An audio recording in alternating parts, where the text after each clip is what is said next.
Hi hello welcome to Kiran TV news.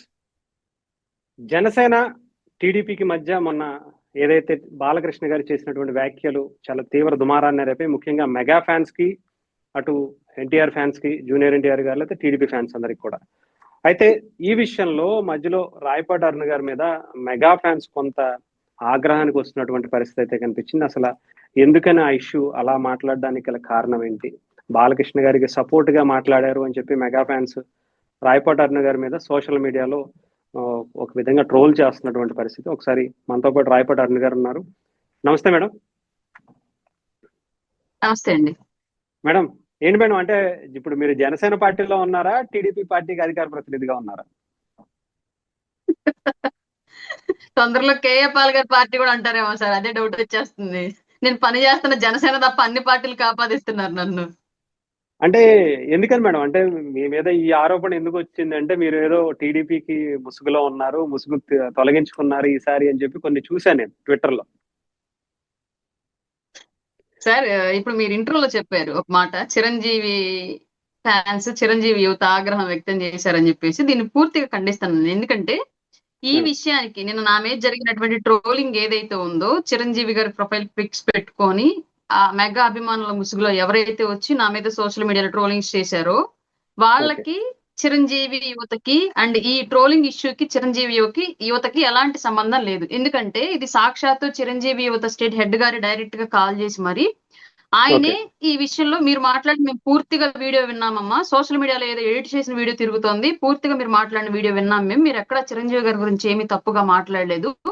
ఈ social మీడియాలో జరుగుతున్నటువంటి ట్రోలింగ్ కి ఈ చిరంజీవి యువత అఫీషియల్ హ్యాండిల్స్ కి ఎలాంటి సంబంధం లేదు.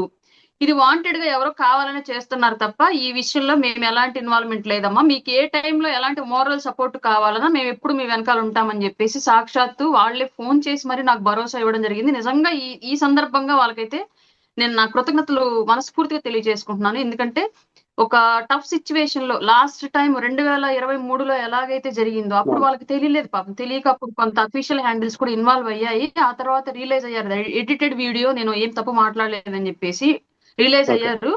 ఈసారి ఏంటంటే వాళ్ళు ఫస్ట్ చెక్ చేసుకున్నారు, అఫీషియల్ ఫ్యాన్ హ్యాండిల్స్ ఎవరైతే ఉన్నారో వాళ్ళు ఫస్ట్ చెక్ చేసుకున్నారు ఇది ఎడిటెడ్ వీడియోనా, నిజంగానే నేను అలా మాట్లాడాను అని చెప్పేసి వాళ్ళు ఫస్ట్ చెక్ చేసుకోవడం మూలంగా నేను అలా మాట్లాడలేదని చెప్పేసి ఒక క్లారిటీకి వచ్చి వాళ్ళు ఎవ్వరు ఇందులో ఏమి ఇన్వాల్వ్ అవ్వలేదు, నన్ను చిరంజీవి యువత నుంచి ఎవ్వరు ఏమీ అనలేదు. ఇది మాత్రం క్లియర్ గా చెప్తున్నాను. నాకు ఫోన్ చేసి మరి భరోసా ఇచ్చి నాకు మానసిక ధైర్యాన్ని నింపినందుకు చిరంజీవి యువత నుంచి పెద్దలకు కూడా నేను మనస్ఫూర్తిగా చేతులెత్తి నమస్కారం తెలియజేసుకుంటున్నాను. ఎందుకంటే మీరు ఆ భరోసా ఇవ్వకపోయి ఉంటే నేను ఈ విషయాన్ని, ఈ సిచ్యువేషన్ ఎలా హ్యాండిల్ చేయగలిగి ఉండదని నాకు కూడా తెలీదు. మీరు భరోసా ఇవ్వడం మూలంగా నేను దీన్ని రైట్ వేలో హ్యాండిల్ చేసుకోగలిగాను. ఇంకొకటి, ఇప్పటికీ కూడా కొన్ని చిరంజీవి గారి ప్రొఫైల్ పిక్ తోనే ఇప్పటికీ బ్యాడ్ కామెంట్స్ చేస్తూ ఉన్నారు. వాళ్ళంతా క్లియర్లీ జగన్ గారిని అంటే బాధపడే వాళ్ళు జనసేనలో ఉన్నారన్న విషయం నాకు తెలియదండి ఇప్పటి వరకు కూడా. కొందరు వాంటెడ్ గా చేయించారు అనేది రాత్రికి కొన్ని వివరాలు వచ్చాయి నాకు. అవి నేను పార్టీ పెద్దలకు కూడా కొన్ని పేర్లు పెట్టాను. అవి రానున్న రోజుల్లో జగన్మోహన్ రెడ్డి గారిని అభిమానించే వాళ్ళు జనసేన పార్టీలో ఉన్నారని. అవునండి, 100%. ఎందుకంటే నేను అక్కడ అనింది జగన్మోహన్ రెడ్డి గారిని అన్న మాటను సపోర్ట్ చేస్తూ నేను బాలకృష్ణ గారిని, నేను ఆయన గురించి ఎక్స్ప్లెనేషన్ ఇచ్చాను పాజిటివ్ గా బాలకృష్ణ గారి గురించి. అసలు చిరంజీవి గారి విషయంలో నేను ఏమీ మాట్లాడలా, జస్ట్ ఆ విషయాన్ని. ఎందుకంటే అటువైపు ఇటువైపు రెండు కూటమి నాయకులే ఉన్నారు, అది పెద్దలు చూసుకుంటారు, మాకు సంబంధం లేని విషయం అది. కూటమిలో ఉన్నప్పుడు మేము ఎక్కడన్నా ఒక పొరపాటు దొరికితే అది పెద్దలు సరి చేసుకోవాల్సిన విషయం. కింది స్థాయిలో మా స్థాయిలో మేము స్టేట్మెంట్లు పాస్ చేసే విషయం కానే కాదు అది. అందుకే నేను ఆ విషయాన్ని అక్కడితో స్కిప్ చేశాను. అదేమంత పెద్ద విషయం కాదండి, పార్టీ పెద్దలు చూసుకుంటారులే అన్నట్లుగా నేను స్కిప్ చేసి నెక్స్ట్ జగన్ ని సైకో అన్న విషయాన్ని మాట్లాడుతూ, నేను బాలకృష్ణ గారి మనస్తత్వం ఇలా ఉండిద్ది, గత 5 ఏళ్ల పాటు ఆయన ఇలా ఫీల్ అయ్యాడు కాబట్టి ఆయన అన్నాడు అన్న విషయంలో నేను ఎక్స్ప్లెనేషన్ ఇచ్చాను. అసలు చిరంజీవి గారు అన్న విషయం గురించి నేను మాట్లాడలేదు. అయినప్పటికీ కూడా ఫస్ట్ చిరంజీవి గారి విషయాన్ని అండ్ లాస్ట్ లో బాలయ్య బాబు గారు జగన్ గారిని అన్నటువంటి విషయాన్ని ఎడిట్ చేసి ఒక వీడియోగా చేసి జనసేన హ్యాండిల్స్, జనసేనకు సపోర్ట్ చేసేటువంటి కొన్ని హ్యాండిల్స్ నుంచి తిప్పారండి. అది నేను చూశాను. అది పార్టీ పెద్దలకైతే తెలియజేశాను నేను. ఈ హ్యాండిల్స్ అన్ని స్క్రీన్ షాట్లు తీసి అవి పార్టీ పెద్దలు చూసుకుంటారు డెఫినెట్ గా. అంటే మీరు అంటే ఒక సమస్య ఏముందంటే అండి, ఇక్కడ సమస్య ఏమొచ్చింది అంటే క్లియర్లీ మనకంతటా మనము మన ఎబిలిటీస్ ని పెంచుకొని, మన క్యాపబిలిటీస్ ని పెంచుకొని, మనకున్నటువంటి క్వాలిటీస్ ని డెవలప్ చేసుకొని ఎలా ముందుకు వెళ్ళాలి, ఎలా నిలబడాలి అన్నటువంటి ఆలోచన నాది ఉంటది. రాయపాటి అరుణ మీద బురద జల్లితే రాయపాటి అరుణ డౌన్ అయిపోతుంది, మనం ఏదో ఎదిగిపోవచ్చు అన్నట్టు ఆలోచన వేరే ఎవరికో ఉన్నట్లుంది వాంటెడ్ గా, అందుకోసం చేసినట్లున్నారు. లేదంటే నా మీద బురద జల్లితే వాళ్ళకి ఏం వస్తుందండి? నగలు వస్తాయా, నాణ్యాలు వస్తాయి? ఏం రావు కదా. చాలా ఏదో మంది ఎక్స్పెక్ట్ స్వార్థం చేసింది ఆశించి ఏంటంటే సెల్ఫ్ ఏజెండాలతో డెఫినెట్ చేశారని గా చెప్పేసి అర్థం. మీరు మాట్లాడిన మాటలు సోషల్ మీడియాలో చాలా రచ్చ జరుగుతుంది. డెఫినెట్ గా మిమ్మల్ని పార్టీ నుంచి రెడీ అయిపోయింది. షోకాస్ నోటీసా లేకపోతే బయటికి పంపించేటువంటి కార్యక్రమం ఏదో ఉంది అని అనిపించింది. పార్టీ పెద్దల నుంచి ఏమన్నా కాల్స్ వచ్చాయా మేడం? పార్టీకి సంబంధించి ఎవరన్నా అఫీషియల్స్ ఏమన్నా మాట్లాడారా ఈ లేదండి, ఇష్యూ అంటే మీద? ఇదే సేమ్ సోషల్ మీడియాలో తిరుగుతున్నట్టు వీడియోనే పెట్టి నాకు ఇది మీరు ఇలాగ మాట్లాడారా అని చెప్పేసి నన్ను అడగడం జరిగింది. నేను దానికి కాదు సార్, నేను ఇలా మాట్లాడలేదు, ఇది ఎడిటెడ్ వీడియో, కంప్లీట్ వీడియో ఇదిగోండి అని చెప్పేసి నేను ఆ లింక్ నుంచి డౌన్లోడ్ చేసి ఇచ్చాను మొత్తము. అది చూసారు ఓకే. పార్టీ పెద్దలు. చూసిన తర్వాత ఇంక పార్టీ పెద్దలు కూడా ఓకే అమ్మా అని చెప్పేసి రిప్లై ఇచ్చారు అంతే. అడిగారు నన్ను ఓకే. ఫోన్ చేసి, ఇలా మాట్లాడావు నువ్వు నిజంగా అని చెప్పేసి అయితే అడగడం జరిగింది. ఇది కాదు సార్, ఇది ఎడిటెడ్ వీడియో, ఇది ఒరిజినల్ వీడియో నేను షేర్ చేయడం జరిగింది. అయినా నార్మల్ గానే మీకు బాలకృష్ణ గారికి సంబంధించినటువంటి వ్యాఖ్యలు, మీరు అన్న మాటలే మీకు చెప్తున్నాను. ఆయన ఉన్నది ఉన్నట్టు మాట్లాడతారు, ఆయన మనసులో ఏముంటే అది మాట్లాడేస్తారు అని చెప్పి. ఆ మాటలు మీరు యాక్సెప్ట్ చేస్తారా మేడం, చిరంజీవి గారిని అన్నవి? చిరంజీవి గారి విషయంలో నేను అసలు ఈ విషయం మీద నేను మాట్లాడనండి. ఎందుకంటే ఇరువురు కూటమిలో ఉన్నాం. అది రేపొద్దున ఏదో ఒక వేదిక మీద చిరంజీవి గారు, బాలయ్య గారు ఏదో ఒక వేదిక మీద కలుసుకొని షేక్ హ్యాండ్ ఇచ్చుకుంటే, ఇప్పుడు ఎవరికి వాళ్ళం ఎవరి సైడ్ తీసుకొని ఇష్టారీతిగా మా సెల్ఫ్ ఒపీనియన్లు చెప్పిన మేము రేపొద్దున మొహం ఎక్కడ పెట్టుకుంటాం? పెద్దలు చూసుకుంటారు. అది నాకు సంబంధం లేని విషయం. అది కూటమిలో ఉన్నప్పుడు అప్ అండ్ డౌన్స్ ఎదురవుతూ ఉంటాయి. కొన్ని చోట్ల సర్దుబాట్లు ఉంటాయి, కొన్ని చోట్ల గద్దింపులు ఉంటాయి. ఇవన్నీ సహజంగా వెళ్ళేటువంటి విషయాలు. వీటిని పవన్ కళ్యాణ్ గారి స్థాయిలో, చంద్రబాబు నాయుడు గారి స్థాయిలో డిసైడ్ చేసుకునే విషయాలు. ఆ విషయాల గురించి మాట్లాడేటువంటి స్థాయి మాది కాదు. కాబట్టి నేను ఆ విషయం గురించి మాట్లాడను. అంటే ఇక్కడ వైసీపీ టార్గెట్ చేసేది ఏంటంటే, పవన్ కళ్యాణ్ గారే బయటకు వచ్చి అదిగో ఆల్రెడీ చంద్రబాబు నాయుడు గారు కూడా చాలా బహిరంగ సభల్లో చిరంజీవి గారిని ఇంత దారుణంగా అవమానించారు, సినిమా పెద్దల్ని ఇంత దారుణంగా అవమానించారు, అలాంటిది వైఎస్ఆర్సీపీ మీద వేసి వైఎస్ఆర్సీపీ మీద కంప్లీట్ గా జగన్మోహన్ రెడ్డి గారి మీద తోసేటువంటి ప్రయత్నం చేశారు. దాంట్లో సక్సెస్ అయ్యారని కూడా చెప్పాలి, ఎందుకంటే అధికారం కోల్పోయింది కాబట్టి. ఇప్పుడు అదే పని టీడీపీ చేస్తుంటే పవన్ కళ్యాణ్ గారు, జనసేన పార్టీ ఎందుకు కామ్గా ఉంటుంది? మా మీద అప్పుడు అంత రేంజ్ లో ఎక్కేసారు, మా మీద రెచ్చిపోయారు, ఇప్పుడు ఎందుకే అంత సైలెంట్ గా ఉంటుంది అనే వాళ్ళు చాలా మంది ఉన్నారు. సార్ ఇప్పుడు మీరు నేను ఒక అన్నదమ్ములు అక్క చెల్లెలుగానే ఉన్నాం. మీరు నేను ఏదన్నా ఇబ్బందులు వచ్చినప్పుడు గిల్లి కజ్జాలుగా మాట్లాడుకుంటాము. అలా అని మన ఇద్దరం గిల్లి కజ్జాలుగా మాట్లాడుకుంటున్నాం కదా, బయట వాళ్ళు ఎవరన్నా వస్తే మీరు నేను ట్రీట్ చేసుకున్నట్టుగా బయట ట్రీట్ చేస్తామా, లాగి పెట్టి ఒకటి కొడతామా సార్? అంటే పదే పదే బాలకృష్ణ మాతో ఏం గారు పని నీకని? అదే మాటలు మాట్లాడుతున్నారు కదా మేడం. అది ఇది ఫస్ట్ ఇది లాస్ట్ అని కూడా అది చెప్పలేదు. క్లియర్లీ చెప్తున్నాను సార్, అది క్లియర్ గా చెప్తున్నాను నేను. అది పెద్దల స్థాయిలో మాట్లాడుకుంటారు క్లియర్లీ. ఎందుకంటే ఇద్దరం పొత్తులో ఉన్న పార్టీలు. పైగా చిరంజీవి గారు అసలు రాజకీయాల్లో ప్రస్తుతం లేరు. ఆయన పని ఆయన చేసుకుంటూ వెళ్ళిపోతున్నారు. ఒక నిండుకుండా తొనకుండా ఎలా ఉంటుందో అలాగే చిరంజీవి గారు ఆయన పని ఆయన చేసుకుంటూ వెళ్ళిపోతున్నారు. గతంలో జరిగిన ఏంటి అనేది మాకు తెలియదు, ఇప్పుడు జరగబోయే ఏంటి అనేది కూడా మేము చెప్పేటువంటి పరిస్థితి మాది కాదు.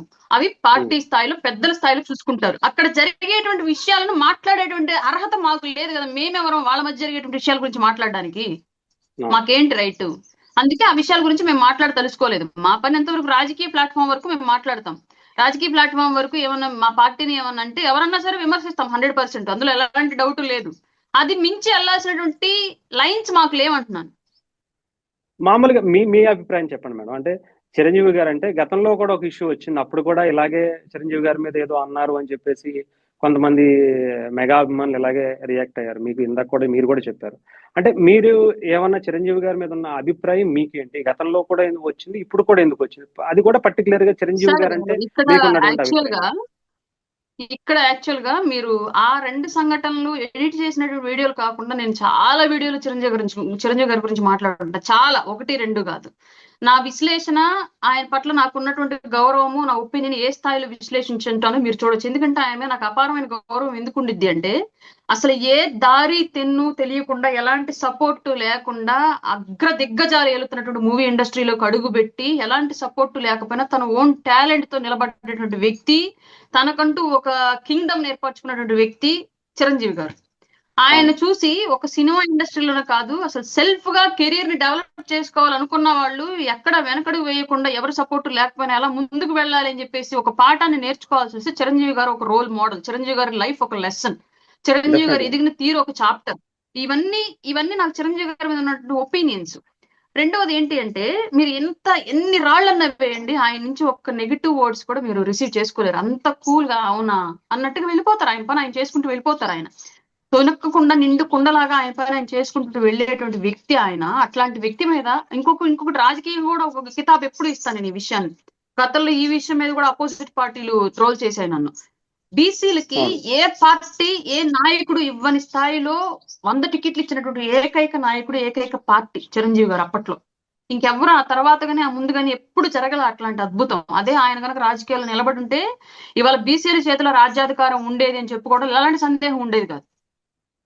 కానీ అది జరగల. ఆయన ఈ కుళ్ళు రాజకీయాలను తట్టుకోలేక నిలవలేక వెళ్ళిపోయారు. రాజకీయాల నుంచి పూర్తిగా బయటకు వెళ్ళిపోయారు ఆయన. వాళ్ళ ఆయన రాజకీయాల్లో లేరు. ఆయన గురించి మాట్లాడాల్సినటువంటి అవసరం కూడా మనకు లేదు. నెగిటివ్ గా మాట్లాడేటువంటి క్యారెక్టర్ అయితే అస్సలు కాదు. నేను ఎప్పుడు సినిమా పరంగా ఫ్యాన్స్ కాకపోవచ్చు. నేను ఎవరికి సినిమా పరంగా ఫ్యాన్ కాదు. నేను పవన్ కళ్యాణ్ గారికి కూడా సినిమా పరంగా ఫ్యాన్ కాదు. నేను ఒక సినిమా చూస్తున్నానంటూ 3 గంటలు నాకు నా ఫ్యామిలీకి ఎంటర్టైన్మెంట్ ఉండాలన్న ఉద్దేశంతోనే వెళ్తా. ఏ సినిమాకి వెళ్ళినా సరే హీరో తోటి సంబంధం లేదు. నాకు అక్కడ క్యారెక్టర్ ఆ సినిమా ఎలాంటి ఇంపాక్ట్ బయటకు చూపిస్తుంది అన్నటువంటి కాన్సెప్ట్ తో మాత్రం నేను ఆ 3 గంటలు వెళ్ళి థియేటర్ లో కూర్చుంటా. బాగుంటే బాగుందని చెప్తా, బాగాలేకపోతే నాకు నచ్చలేదు అని చెప్తా. నాకు మాత్రం నచ్చలేదని చెప్తాను, బాగలేదని చెప్పను. ఎందుకంటే నేను చూసిన పర్సెప్షన్ లోనే వేరే వాళ్ళు చూడాలని రూల్ ఎక్కడ ఉండదు. కాబట్టి నాకు నచ్చని వేరే వాళ్ళకి నచ్చొచ్చు, నాకు నచ్చలేదని మాత్రమే చెప్తాను నచ్చంది ఏమన్నా ఉంటే. అట్లాంటి వ్యక్తిత్వం ఉన్నటువంటి నేను చిరంజీవి గారి గురించి నెగిటివ్ గా ఎందుకు మాట్లాడతానండి?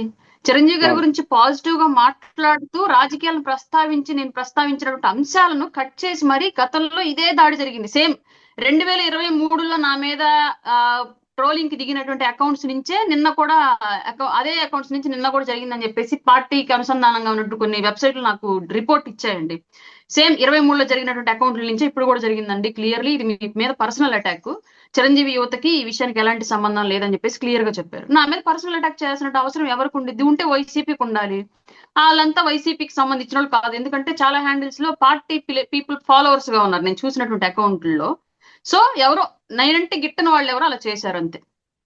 అంటే నేను అనేది ఏంటంటే మేడం, గతంలో కూడా ఆ మాట మీకు గుర్తుండే ఉండొచ్చు. అంటే చిరంజీవి గారి వల్లే పవన్ కళ్యాణ్ గారికి ఇంకా ఇబ్బందులు వస్తున్నాయి, ఆ పార్టీ లేకపోయినా ఉంటే ఉండేదని. నేను ఇంకొకటి కూడా చెప్తున్నా, అది చిరంజీవి గారు రాజకీయంగా నేను చెప్పాను. అవునండి ఇప్పుడు అవునండి కూడా నేను అదే స్టేట్మెంట్ మీద చెప్తాను. నేను కాదు, డైరెక్ట్ గా పవన్ కళ్యాణ్ గారే అన్నారు ఆ విషయాన్ని. అవునండి అవునండి అందరూ 1 నుంచి 0 నుంచి స్టార్ట్ అయితే నేను మైనస్ నుంచి స్టార్ట్ అవ్వాల్సిన పరిస్థితి నాకు క్రియేట్ అయింది ఫ్యామిలీ బ్యాక్గ్రౌండ్ వల్ల. నా పరిస్థితి అట్లా ఏర్పడింది. మరి నేను ఎలా నిలబడాలి, ఎలా నిలదొక్కున్నాను, ఎలా ముందుకెళ్ళానని మీరు ఒకసారి ఆలోచించండి అని పవన్ కళ్యాణ్ గారు చాలా సందర్భాలు ప్రస్తావించారు ఆ విషయాన్ని. ప్రజారాజ్యం పార్టీ ఇంపాక్ట్ అనేది జనసేన మీద కొంత పడింది క్యాడర్ పరంగా. అది నేను ఇవాళ మాట్లాడానో మాట్లాడలేదనో ఎవరు దాని గురించి మాట్లాడడం మర్చిపోతారు అనుకుంటే అది అసంభవం. అంటే 100% నేననేది ఏంటంటే ప్రతిదీ మేడం, హిస్టరీలో డెఫినెట్ గా ఆ వాస్తవం అయితే ఆ చిరంజీవి గారికి సంగతి ఆ విషయం తెలుసు, నాగబాబు గారికి తెలుసు, పవన్ కళ్యాణ్ గారికి ఇంకా బాగా తెలుసు, ఎందుకంటే ఆయన ఫేస్ చేసిన వ్యక్తి. కాకపోతే పవన్ కళ్యాణ్ గారు అనే వ్యక్తి సినిమాల దోల్లోకి వచ్చినా, ఆయన ఇప్పుడు రాజకీయాల్లోకి వచ్చి 100% స్ట్రైక్ రేట్ కొట్టారన్న చిరంజీవి గారు అనే వ్యక్తి ఉండబట్టే, ఆయన మెగాస్టార్ అవ్వబట్టే. లేదంటే మనం అసలు ఊహించుకోవడానికి కూడా లేదు. ఎందుకంటే ఆయన ఇంత సేవ చేసేటువంటి అవకాశం ఒక మెగాస్టార్ నుంచే వచ్చింది. ఎవరు అవునన్నా కాదన్నా ఆయన అక్కడ చిరంజీవి అనే ఒక ఆంధ్రప్రదేశ్ లో వృక్షం నిలబడింది కాబట్టి మన ఈ పవన్ కళ్యాణ్ గారు ఇప్పుడు ఏం చేయాలన్నా కూడా అది ఆయన మొదటడుగు అక్కడ పడటం వల్లే. అవును 100%. ఎందుకంటే తెలుగు రాష్ట్రాల్లో సేవాభావం అనేది ఒక హీరో నుంచి సామాజిక సేవ అని స్టార్ట్ అయింది మొట్టమొదటిగా చిరంజీవి గారి డెఫినెట్ గా నుంచి. అవును ఫస్ట్ ఐ అవును బ్యాంక్ నుంచి, తర్వాత బ్లడ్ బ్యాంక్ నుంచి, లేటెస్ట్ గా కోవిడ్ టైంలో ఆక్సిజన్ బ్యాంక్ నుంచి, ఇలా ఒక చారిటీ ఇష్యూ అనేది ఒక హీరో ద్వారా సమాజంలోకి వచ్చిన దానికి అది మొట్టమొదటి అడుగు వేసినటువంటి వ్యక్తి చిరంజీవి గారు. ఇప్పటికీ కంటిన్యూ చేస్తూ ఉన్నటువంటి వ్యక్తి కూడా చిరంజీవి గారే. క్లియర్లీ ఇందులో ఎలాంటి డౌట్ లేదు. అవును అందులో అవును ఇవాళ అంటే నేను ఎందుకు అభిమానులు ఈ మాట్లాడాను, రకంగా కూడా ఇంకొకరు ఎందుకు వాడుకోవచ్చా, మాట్లాడాను, ఈ రకంగా సేవ వైపు తీసుకువెళ్ళొచ్చా అనే ఒక దృక్పథాన్నే మార్చేశారు అంతే. అప్పటి వరకు కటౌట్లు కట్టో అవును లేదంటే ఒక పాలాభిషేకాలు మూవీ చేసో. పరంగా వచ్చినటువంటి ఒక స్టార్డమ్ ని, మూవీ పరంగా సంపాదించుకున్నటువంటి ఒక హైప్ ని సమాజం కోసం వినియోగిస్తే పోయిద్ది కదా, నన్నే కదా వీళ్ళే కదా నన్ను ఇంత పెద్దవాళ్ళని చేసింది, వీళ్ళ కోసం ఇదే ఉపయోగిద్దామని చెప్పేసి ఆలోచన మొట్టమొదటి చేసిన వ్యక్తి అయితే చిరంజీవి గారేనండి. ఓకే, ఇకపోతే మేడం నేను అసెంబ్లీలో మాట్లాడినటువంటి మాటల గురించి ఒకసారి జస్ట్ క్లారిఫికేషన్ ఇవ్వండి, మీకు ఇష్టం అయితేనే అది కూడా. ఎందుకంటే ఆ రోజు బాలకృష్ణ గారు మాట్లాడినటువంటి విషయానికి సంబంధించి చాలా క్లారిటీగా మళ్ళీ అది తప్పు అని చెప్పి కామినేని శ్రీనివాసరావు గారు వచ్చి అవి రికార్డుల నుంచి తొలగించండి అని చెప్పారు. అంటే అది మాట్లాడింది 100% తప్పు అయితేనే కదా మేడం అక్కడ ఆ రికార్డ్స్ నుంచి తొలగించేది.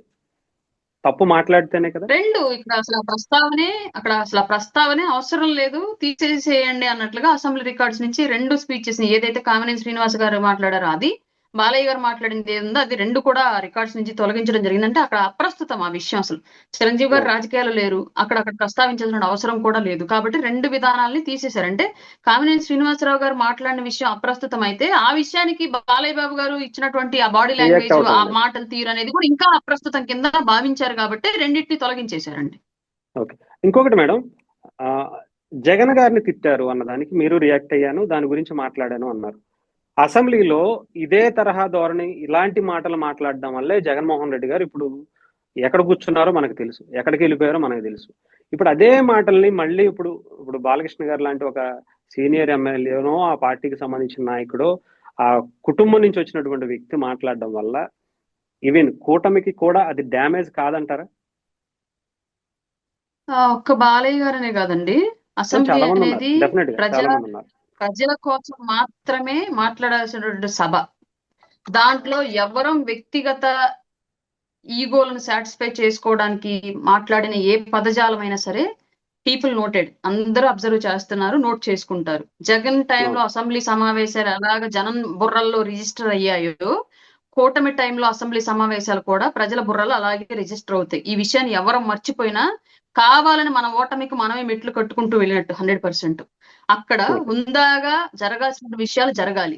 ఎవరం వ్యక్తిగతంగా భాష మాట్లాడినా అది ప్రజలు నోటెడ్, డెఫినెట్లీ నోటెడ్. ఎందుకంటే గతంలో ఎన్ని సందర్భాల్లో అసెంబ్లీ సమావేశాలు అనేవి పాజిటివ్ గా జరిగిన సందర్భాలు ఎవరికైనా గుర్తున్నాయో లేదో నాకు తెలియదు, కానీ నెగిటివ్ గా జరిగినటువంటి ప్రతి సందర్భం ఓటర్ మైండ్ లో రిజిస్టర్ అయింది. జగన్ టైంలో అపోజిట్ పార్టీలని వల్గర్ గా మాట్లాడించినటువంటి ప్రతి మూమెంట్ ప్రజల మనసుల్లో బలంగా ముద్ర వేసుకుంది. కాబట్టి మొన్న అసలు ఊహకు కూడా అందనటువంటి ఓటమి పాలైంది వైసీపీ. ఇవాళ అదే దారిలో మనం నడవాలని ప్రయత్నం చేస్తే మనం కూడా ఓటమి దిశగా అడుగులు వేస్తామన్న విషయాన్ని మాత్రం కూటమిలో ఉన్నటువంటి ఏ నాయకులు మర్చిపోకూడదు. 100% ఆ పదాలు అక్కడ వాడాల్సిన అవసరం లేదు. అది ఒక హుందాగా జరగాల్సినటువంటి సభ, ప్రజల కోసం మాత్రమే, ప్రజల ధనాన్ని వెచ్చించి నడుపుతున్నటువంటి సభ, నిమిషానికి ఇన్ని లక్షలని ఖర్చు అయ్యేటువంటి సభ అది. అక్కడ మన వ్యక్తిగత ఈగోలను సాటిస్ఫై చేసుకోవడానికి మాట్లాడేటువంటి భాష యాక్సెప్టెడ్ కాదు. ప్రజలు చూస్తున్నారు, గతంలో రోజులు ఇప్పుడు కాదు. ఇప్పుడు ప్రతిదీ కూడా నిమిషాల్లోనూ సెకండ్లలోనూ వైరల్ అయిపోతుంది. ఎక్కడో మారుమూల ఉన్నటువంటి పల్లెల్లో కూడా ఫోన్ల ద్వారా ప్రతి సంఘటన వెళ్ళిపోతుంది. దాన్ని ఇవాళ ఒక్కసారి వైరల్ అయిపోయి ప్రజల నోటీసులోకి వెళ్ళిపోయాక మనం దాన్ని కవర్ చేయాలన్నా కప్పేయాలన్నా కుదిరే పరిస్థితి ఉండదు. ఈ విషయాన్ని గమనించుకోవాలి మనం. రైట్.